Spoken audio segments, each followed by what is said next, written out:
Bonjour et bienvenue à la première de Libre de droit sur LDV Média. Libre de droit est une émission de cinéma qui vous invite à découvrir ou redécouvrir les plus grands classiques du 7e art tombés dans le domaine public.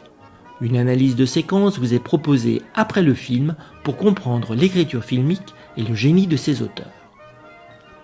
Parmi tous les chefs-d'œuvre à voir ou à revoir, nous vous proposons de commencer par une comédie de 1941 signée Frank Capra et intitulée L'homme de la rue.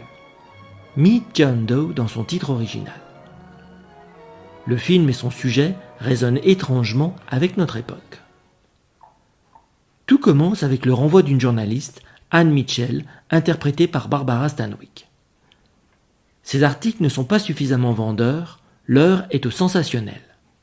Elle décide alors de se venger et monte de toutes pièces une histoire, une lettre prétendument écrite par un certain John Doe qu'il adresse au journal pour dénoncer les conditions inhumaines dans lesquelles la société américaine le fait vivre, sort que partage toute une frange de la population de l'époque frappée par le chômage et la précarité. Las de cette existence sans espoir de jour meilleur, il menace de se jeter du haut de l'hôtel de ville le soir de Noël dans un geste ultime de désespoir et de protestation. L'article rédigé par Anne Mitchell mais signé John Doe rencontre un succès immédiat auprès des lecteurs. Mais tout un cortège de miséreux se présente alors au journal, après la diffusion de la lettre, en prétendant en être l'auteur. Si l'affolement gagne la rédaction, Anne Mitchell retourne la situation et son héros de papier va bientôt prendre corps et avoir un visage. Pas n'importe lequel, puisqu'il s'agit d'une des plus grandes stars de l'époque, Gary Cooper.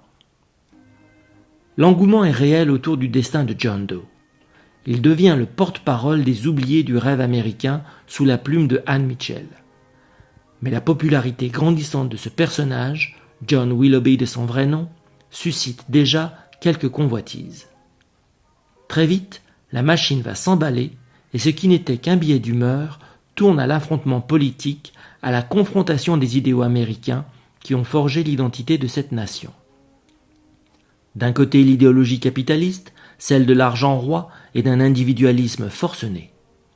Elle est incarnée par ceux que le colonel, le clochard ami de John Willoughby, nomme les helots, les rapaces, les vautours. De l'autre, une vision plus sociale et progressiste où la solidarité se teinte de romance. Mais le génie de Capra échappe à tout manichéisme simpliste, et chacun de ces personnages sera confronté à des choix cruciaux où le mensonge et la vérité sont intimement liés. Regardez, vous allez voir.